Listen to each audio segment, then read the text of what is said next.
Magandang araw, sambayan ng Pilipino. Magandang araw, mga kababayan. Kasama niyo po ngayon si Ka Eric sa isa na namang episode ng ating Balita at Talakayan.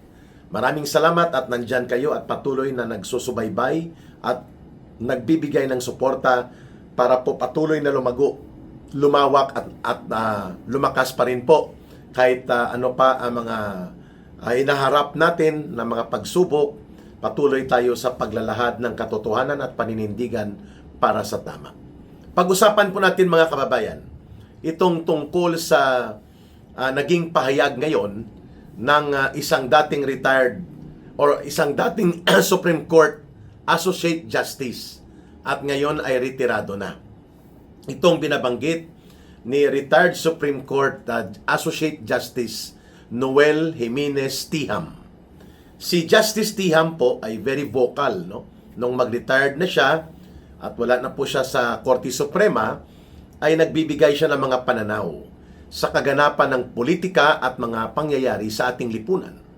At isa sa kanyang pinuna dito ang mga pambabaluktot at mga pandaraya sa proseso ng batas na ginagawa ng House Prosecution sa loob po ng trial or impeachment trial ni Vice President Sara Duterte. At ngayon nga, kahapon, lumabas itong kanyang ginawang pahayag na ang mga COA auditors' testimony ay hindi pa conclusive. Ito ay subject to review, pati po sa komisyon, sa buong komisyon ng COA, at subject to review up to the Supreme Court. So therefore, hindi po final at conclusive ang anumang pahayag na ginawa ng mga testigo na kinuha ng House Prosecution na mga COA auditors na alam natin ang pattern ng kanilang pagpapahayag sa testimonya nila ay tumutumbok sa teorya na gustong ipalabas nitong mga House Prosecution Panel na maanomalya, mali at dinaya at pinakialaman o in short kinurakot ni Vice President Sara Duterte ang mga confidential funds na dumaan sa kanyang opisina both nung siya ay former Department of Education Secretary pa, bilang Vice President, concurrent siya doon for almost 2 years, and sa pagiging Vice Presidente niya. Subalit, inilinaw ni Justice retired Supreme Court Associate Justice Noel Tiham na hindi po pwedeng maaring tumayo as a conclusive testimony and evidence itong mga ipinahayag ng COA editors na bagamat klarong-klaro naman na naglalaro sila sa linya ng pangbabaluktot dito sa topic na ito or subject na ito for allegations ng korupsyon using the confidential fund against the Vice President Sara Duterte. But what is more serious doon sa binanggit na pagpupuna na ito at pinuntuhan ni retired Supreme Court Justice Noel Tiham ay ang pagiging non-conclusive, non-final, and under appeal and subject for review pa. Ang mga naturang mga findings of notice of disallowance, notice of suspension, or adverse and negative findings made by some COA auditors on the aspects of the implementation and utilization of so-called confidential funds by VP Sara Duterte. In short, hindi po yun pwedeng tumayo as ebidensya. Therefore, in the rules of court, which also guides, or the rules of court also is a basis in the rules of the Senate impeachment, sapagkat ito ay isang trial, hindi pwedeng baliwalain yung punto na yan.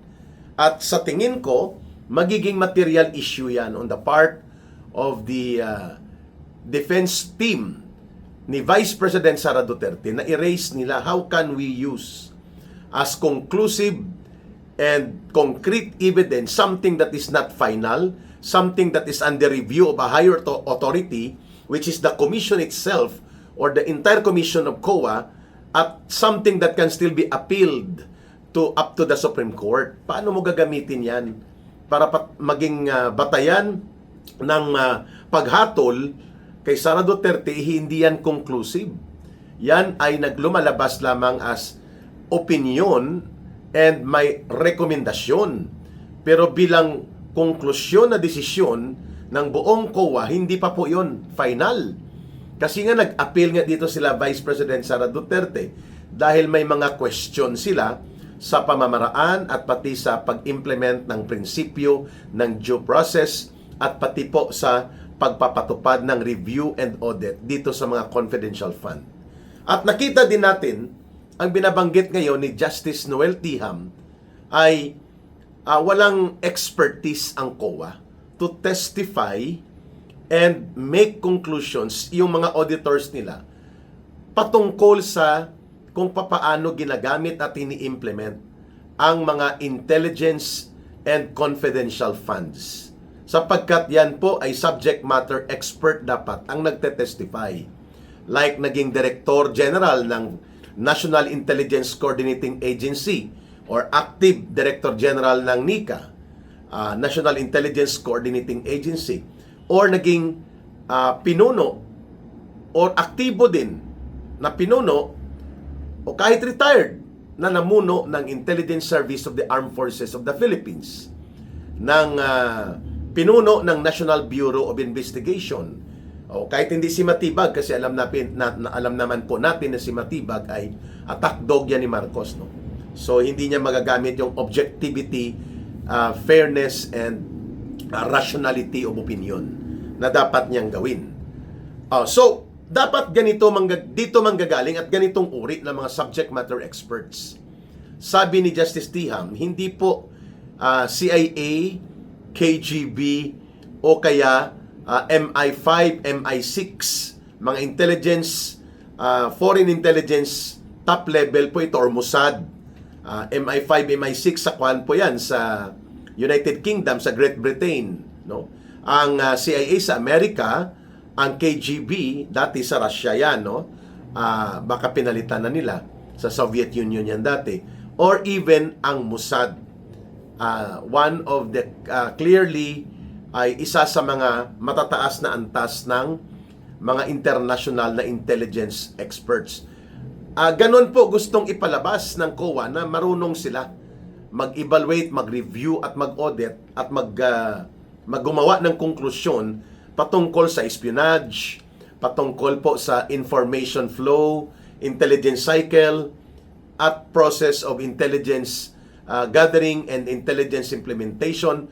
Kaya nga, sinasabi ito dapat sa loob ng impeachment court according to retired Supreme Court Associate Justice Tiham, na ipinoint out dapat na hindi sila ang nararapat na mga subject matter experts to provide interpretation, evaluation, and insights kung totoo at tama ba ang proseso ng intelligence cycle, intelligence project, COPLAN or case operation plan involving the utilization of so-called confidential fund made during the time of VP Sara Duterte na mayroon pa siyang mga confidential fund sa DepEdMan o sa Office of the Vice President. Ako po ay naniniwala na tama ang linya na ito ni Justice Tiham, sapagkat ang COA ay limited lamang ang knowledge nila patungkol sa financial investigation, financial utilization ng mga budget, ng pundo, at kung ito ba ay legal, makatarungan, ayon ito sa mga procurement law, ayon ba ito sa proseso ng accounting and reporting according to the rules ng auditing and financial analysis. Diyan lang po hanggang ang kakayanan ng COA at ng mga auditors nito. Pagdating sa pag-i-interpret at pagsasagawa ng mga categorical opinion kung totoo ba at tama ang pagpapatupad ng intelligence cycle, ng case operation plan, ng intelligence project or confidential project, wala po yan sa level of expertise ng COA at ng mga auditors nito.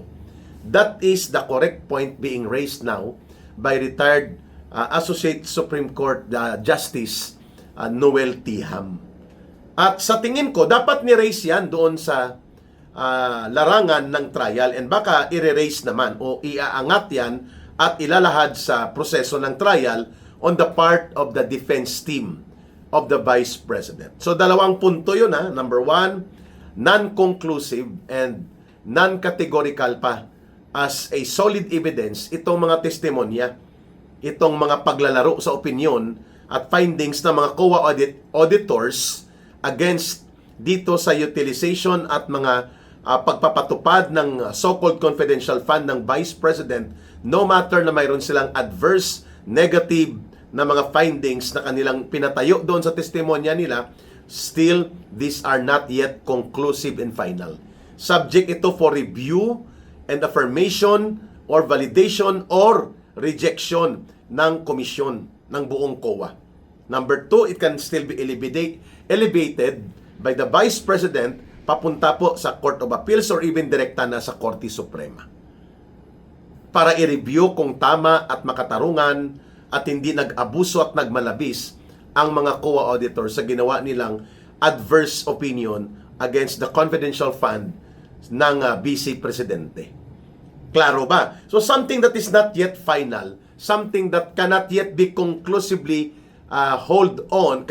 being held on, or hindi mo mapanghahawakan na final na yan at tama na, ay isang bagay na temporaryo at hindi po ito pwede maging batayan ng isang napakahalagang desisyon na mag-conclude na mayroong kalukuhan at kaanomalyahan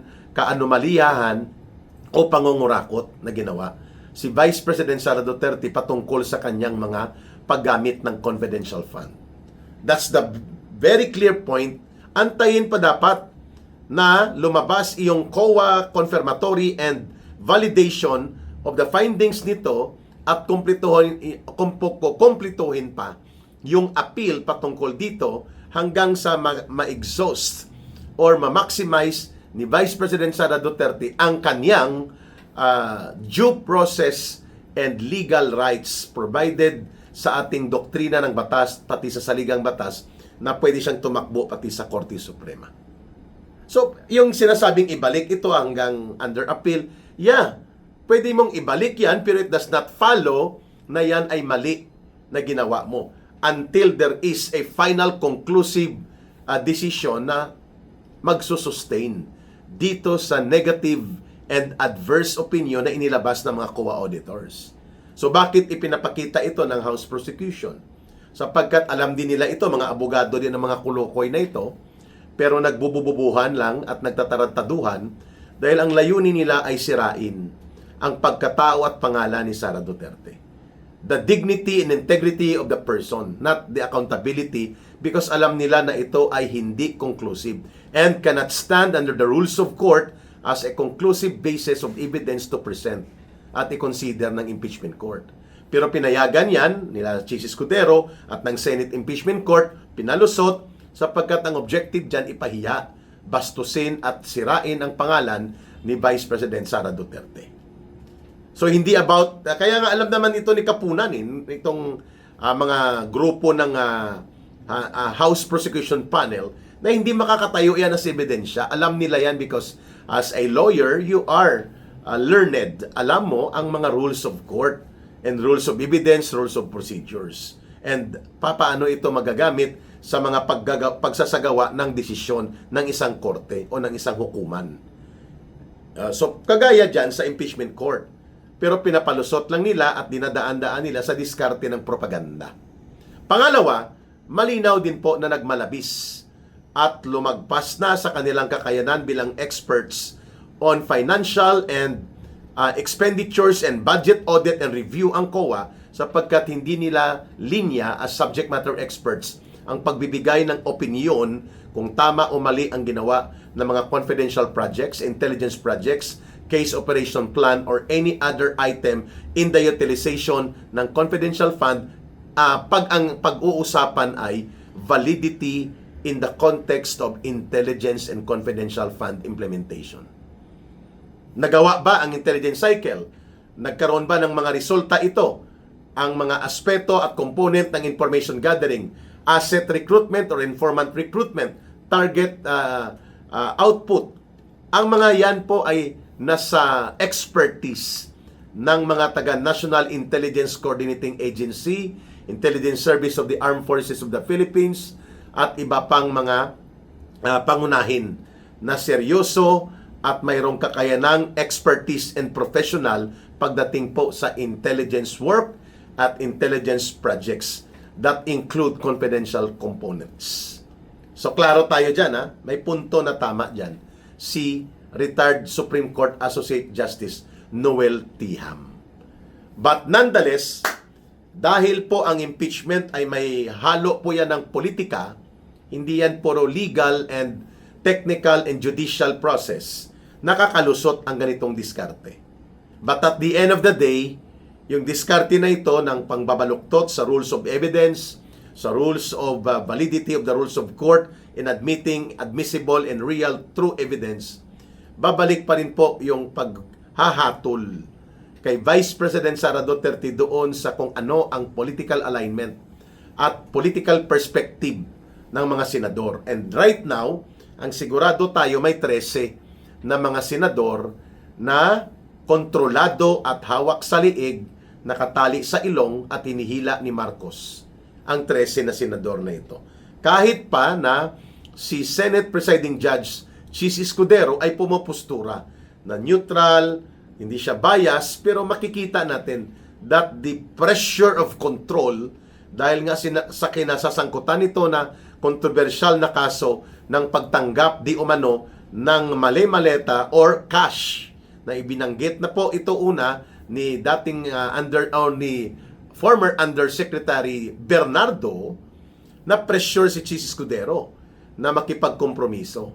So even Chis Escudero has already been compromised or co-opted into the camp of Marcos Jr.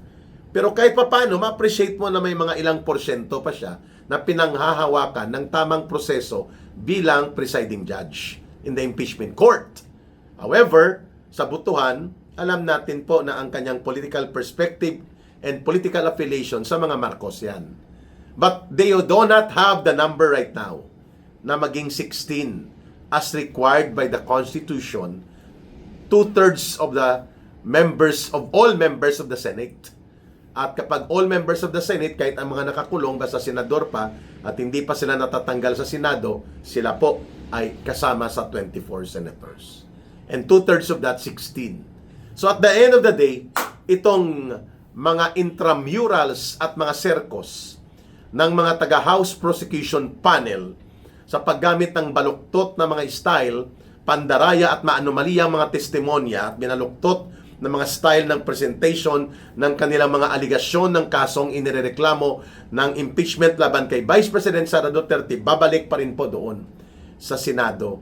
At the end of the day, kung ito'y matatapos na sa December at sa unang linggo, ang projected unang linggo or kalagitnaan ng January 2027, which is next year, doon ang butuhan, mga senador pa rin po ang magtatakda ng kung ano ang magiging daloy ng kanilang paghatol kay Vice President Sara Duterte. Hindi po ito maihihiwalay doon sa kanilang linyahan sa politika. Yan ang totoo dyan. Pero sa haba ng 90 days trial na ito na aabot ng hanggang December or unang linggo pa or kalagitnaan ng January, ang paulit-ulit na kasinungalingan at mga pangbabaluktot ng atake ng political demolition laban kay Sara Duterte in the process of so-called presentation of the case in the impeachment court, yun ang minimum objective. Pasamain, sirain, at gawan ng intriga at demolition attack ang pagkatao at personalidad ni Sara Duterte, at nang sa ganun maapektuhan po ang kanyang standing and influence sa politika, at lalabas po siya, sabi nga ni Vice President Sara Duterte, she will be blooded, she will be wounded, but she will be unbowed. Ini-expect na po natin ito. Ang ganitong kakulokoy at katarantaduhan, kagaya ng gameplay na ginawa ng House Prosecution sa kabuktutan ng Commission on Audit Auditors, para po makipagsabwatan sa kanila na ipalabas na dinadaya na ang confidential fund, samantalang walang conclusive and legally binding na desisyon up to now. Opinion pa lang yan at rekomendasyon ng mga auditors at hindi final na desisyon ng komisyon mismo. Mga kababayan, maraming salamat sa inyong pakikinig at panunood. Please don't forget to like, share and promote our videos. Utang na loob ko po yan sa inyo, mga kababayan, ang pagtulong at pag-subscribe ninyo na lumago din po ang ating channel at mag-survive din po si Ka Eric. Maraming salamat muli. Mahalin natin ang bansang Pilipinas. Walang ibang magmamahal nito kundi tayo ring mga Pilipino. Para sa Diyos at sa Pilipinas nating mahal. Maraming salamat muli. Bye for now. Ito po si Ka Eric. Mabuhay!